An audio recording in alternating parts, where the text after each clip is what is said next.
I learned a really important lesson in my gardens at Lily Brook this past week, and that's that everything in life has a life cycle. My beloved roses came down with Rosette, and this will be the last season I have with these particular climbing roses. At first I felt really sad because this particular rose is my absolute favorite, but I learned a lot along the way that I wanted to share with you, and don't worry, I'm not giving up on my roses yet. A gardener's work is never done. Hi friends, welcome to Lily Brook. Please hit that subscribe button so we can spend more time in the gardens together. Today I want to talk to you about something that makes me feel sad, and that is Rosette disease. I recently discovered this disease on a few of my roses in my garden, but in my hunt online to look for examples of this to ensure I actually had it, I had a really hard time finding other videos on YouTube about it with real-world examples. So I want to be useful and help you guys so that if you see any of these symptoms in your gardens, you can identify Rosette and know what to do. So guys, let's walk down into the Sunken garden and take a look at these roses that are showing signs of Rosette. As you can see, the climbing roses, some of which need to be tied back, but they're going to be removed anyway, so I've kind of just let them go a little wild. But as you can see, they're huge, and many of them are in bloom. We did just have a huge rainstorm, so as you can see, there is raindrops on them, but look at how beautiful these roses are. This color and these roses are my favorite. I have over 100 roses in my gardens, and this one is my absolute favorite. You can see it's budding out here. I mean, it's full of blooms. I'll show you the top side. So here's the top side. As you can see, they've gotten so big, they've climbed over the fence, which is exactly what I wanted. And just look at these beauties. Oh, they're so pretty. So here is a photo of the very first thing I noticed on the very first rose in the Sunken garden. Obviously, this looks very strange, and I immediately cut it off my rose and started posting it to different gardening forums that I'm a part of. So many different answers, but no one knew what it was. I got questions like, what is that thing? Oh my gosh, I thought that was a lobster from far away. So I didn't get a lot of answers, but I definitely knew this was so strange. And the more I thought about it and researched it, I was sure it was Rosette. The second thing I saw was on this particular rose bush, and here you'll see it.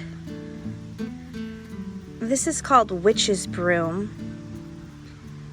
And as you can see, there's these tightly formed roses that don't really ever reach their full potential.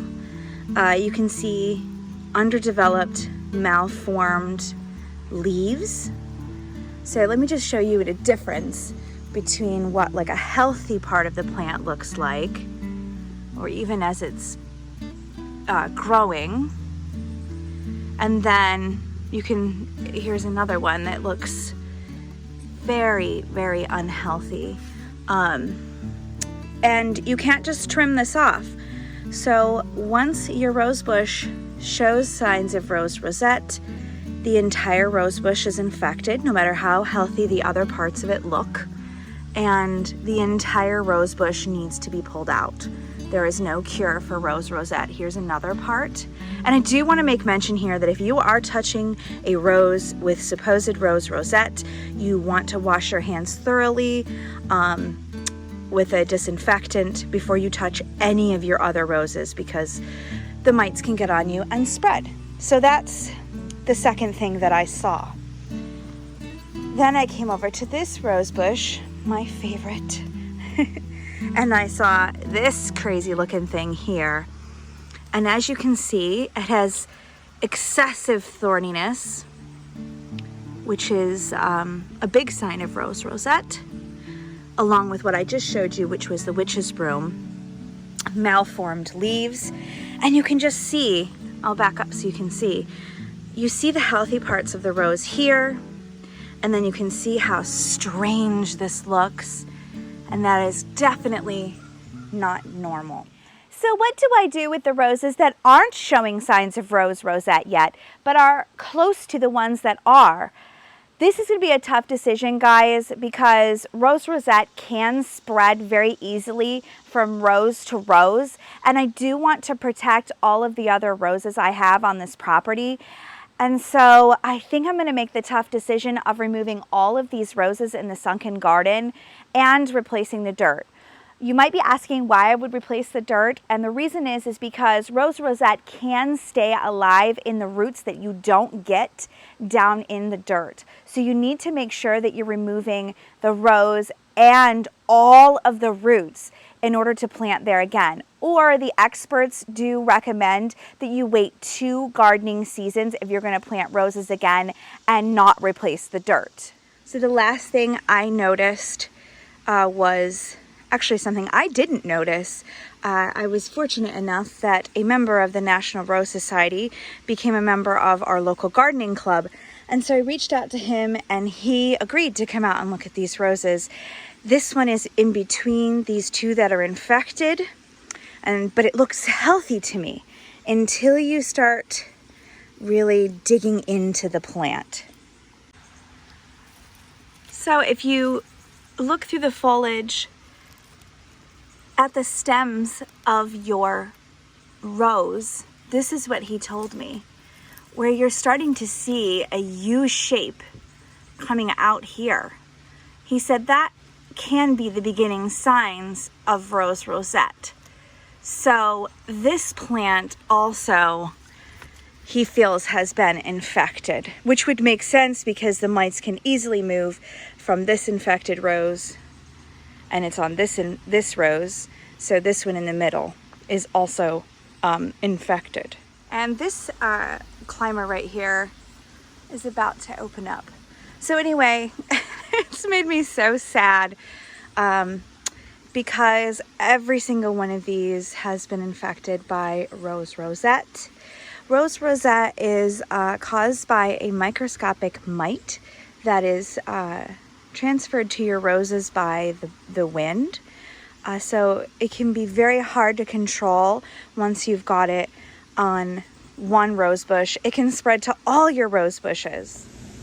So let's talk about what you can do to protect your healthy roses. Now, if a rose already has rosette, there is no saving it. It is a goner. But if your roses are healthy, there is a miticide you can spray on a regular schedule to protect your roses.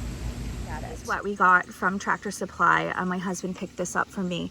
But this is the chemical that you're looking for that will keep these microscopic mites from infesting your roses and killing them and essentially giving them rose rosette. So we are on a schedule where we spray our roses once a week, every Sunday night. So friends, this week at Lily Brook hasn't been very fun. Learning that my roses have rose rosette has been a real test of my patience as a gardener, but I have learned some really important things. And one is that in the future, I will protect my roses from rose rosette as best that I can with a miticide, and also that no matter how hard we work in our gardens, sometimes our best plans just don't work out and we have to start over from scratch. Plants get diseases and they die, things change, but it's okay. I'm not giving up on my roses just yet. I don't think ever. They bring so much beauty into my gardens and so much joy to me that I'll continue to plant them. Maybe, with rose rosette being so rampant, I shouldn't plant just a huge mass of them, because what happens is it's going to leave a huge hole in my garden. And so I've made the decision to kind of use other plants in my plantings. Now, this is where I removed the first rose in a hope that maybe it hadn't spread, which it obviously had. But I decided I was going to put some honeysuckle here, which should cover this lattice and up the fence quite nicely. And then I just filled in with some last minute annuals, guys, because there was a huge hole in this garden. And it was sad to look at when I had such a beautiful rose there. So I did go ahead and make an attempt to replant there. So there it is, guys, Rosette in my gardens. But look at these beauties. I'm going to appreciate them every chance I get before I have to pull them out. And I wanted to show you another little project, not little actually, large project my husband and I are doing. It's a bit eccentric, but if you have a good imagination, I think you can see where we're going with it. So as promised, here is the beginnings of the walled garden or labyrinth, and there are several rooms in a sort of maze-like fashion that comes into a large room in the center. And I know you really have to have a vision for this, because right now it just looks like probably a weird skeleton to you guys, but you can see it starting to take shape with the 2 doors that are arched, that, by the way, my husband built, and each door weighs 200 pounds, so they're very heavy. The reason why we chose lattice is because we're going to grow ivy up it, and you can start to see the ivy that we've already planted making its way up this. Now, we used an English ivy, which means that this will stay evergreen all year round. And it also means that I don't have to wait for really slow growing hedging plants to grow up in order to give me a labyrinth. In a couple of seasons, this should be completely covered in ivy, giving it a green wall effect in this part of our garden. And I just thought that was really cool to have this secret garden right in the middle of our gardens. You have to open 2 big heavy doors to go in, and I'll show you the green man. Yes, I know I'm brave for planting ivy in my yard, but it is quite a ways away, really far away actually, from our house. And I just think it's going to be a really neat addition. As I said, my 4-year-old loves this, and we go for walks here in the evening. And each room will have a theme inside of the walled garden / labyrinth. I already have started a bird room in there, so it's just going to be a wall of bird houses, like a little bird town, if you will. And it's got a bird bath in the middle. And then each room is just going to have its own thing. I think we're going to be putting a swing in there, and it's really peaceful in there. I can't wait till it's done so I can share it with you guys. Like I said, you really have to use your imagination at this part in the process, and it is my most eccentric project for sure. So there you have it. Rosette is no fun, but I'm learning as a gardener to go with the flow. Thank you so much for watching, guys. I hope you hit that subscribe button so we can have more sessions in the garden together.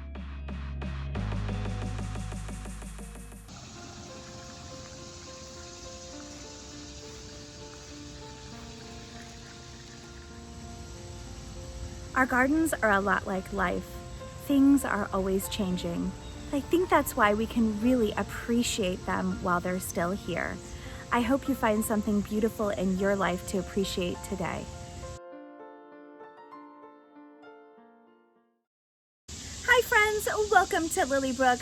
I'm so glad you found my channel. Please hit that subscribe button so we can spend more time in the gardens together. Today I want to show you how we took an old, gross, and broken pool in our yard and transformed it into a beautiful sunken garden oasis. Our home was built in 1803, and most of the restorations inside the home had been complete, but the gardens were non-existent, basically just large patches of grass and this very broken pool in the middle of what would be our gardens. When we removed the pool cover, this is what we found. It was a disaster, and it definitely couldn't stay this way. So we did get a quote to replace this pool at upwards of $70,000, but that just didn't seem sensible for our family because we do live in Pennsylvania, and so we can only use the pool a couple months out of the year. We do own a greenhouse, so we thought it would be a better plan for us to dig a pool in ourselves where we could use it year-round. We also got a quote to have this filled into ground level and the pad around it removed, and that was over $10,000. So both options were very costly, and after visiting a lot of estate gardens who had sunken gardens, an idea was born.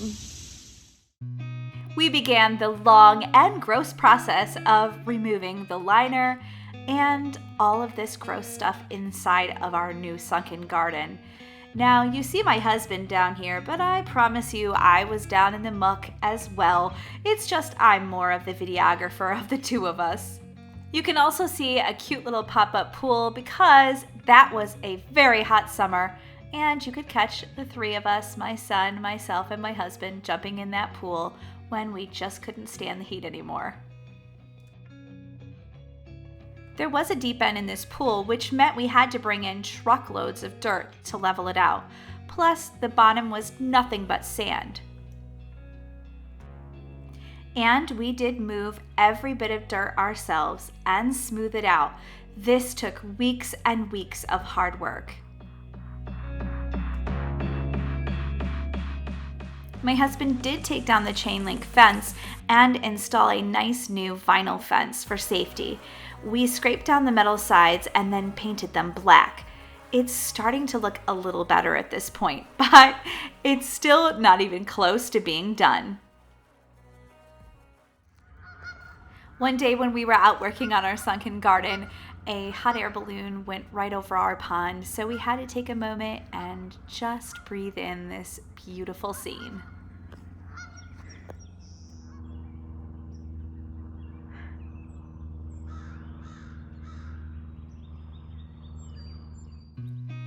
Here you can see how rough the concrete is and the edge of the pool, which we have a plan for. We are going to pour the concrete all the way up to the edge, so you can't see that anymore, and it should disguise that this was once ever a pool. In the meantime, we really got into this project and decided to put in a pergola. This has become a space that we hang out in all the time. Next, we began building our raised beds. If you're wondering what that pallet is, that's actually what we use to get in and out of the sunken garden, our makeshift stairs, if you will.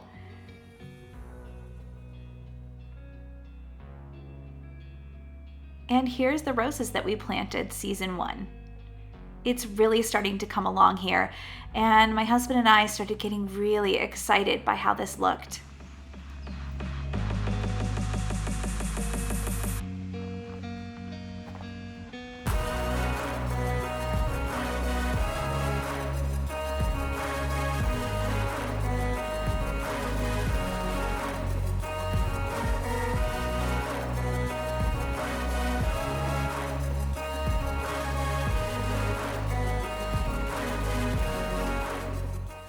Next, my husband started installing stone up against the walls, and this really transformed the space. We decided we wanted to have a fire feature down in the sunken garden to hang out in, especially in the autumn time. Old homes like this one are a treasure trove. We found this in the shed next to our house, and we decided this would be the perfect fireplace. It just needed a little cleaned up. But hey, the whole sunken garden was that way, so we weren't intimidated by the challenge.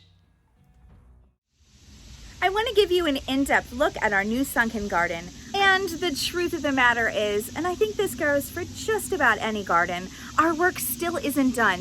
There's roses to be pruned, there's the top of the fireplace that we're still working on, but there comes a time when you just have to say, it's done enough.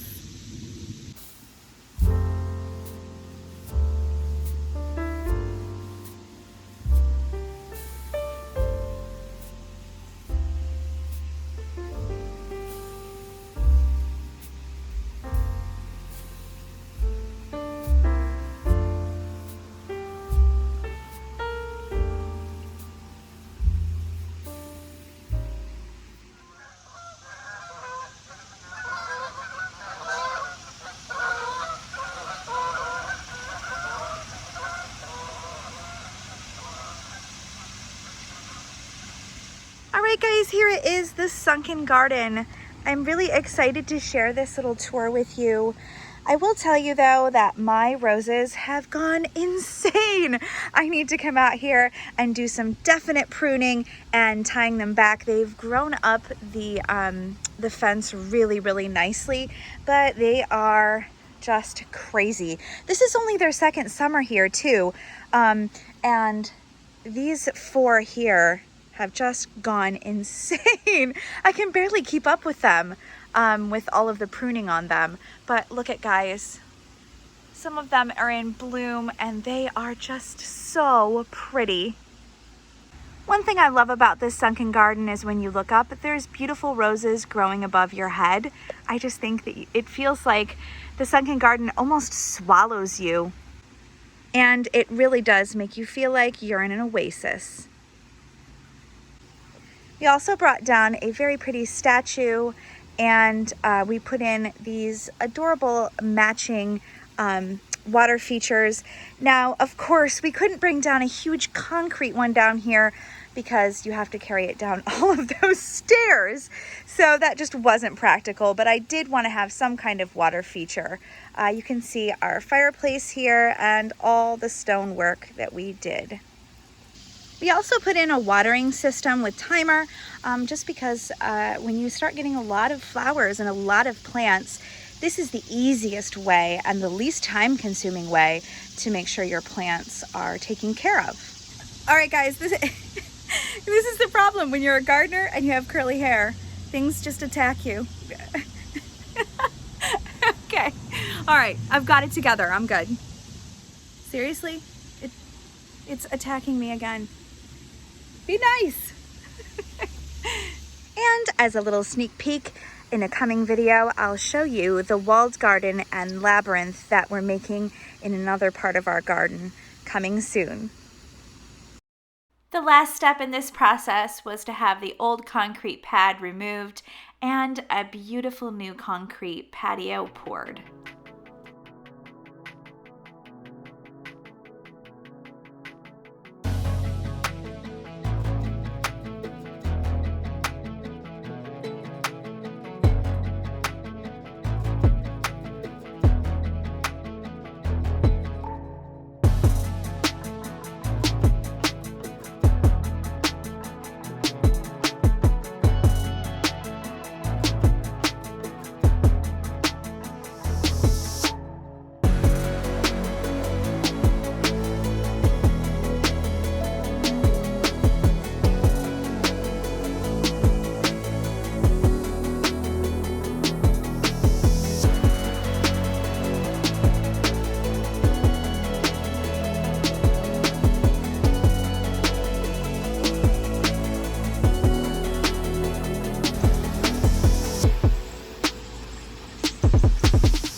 What do you guys think of this sunken garden? Is this something that you would attempt to do in your own gardens? I'm not gonna lie, it was a lot of hard work, but my husband, myself, and my son feel it's really worth it when we spend time down here. Guys, thanks so much for watching today. Please don't forget to subscribe so we can spend more time together in the gardens. I'll see you in my next video. Bye! Just a reminder that life is precious. Stop and smell the roses.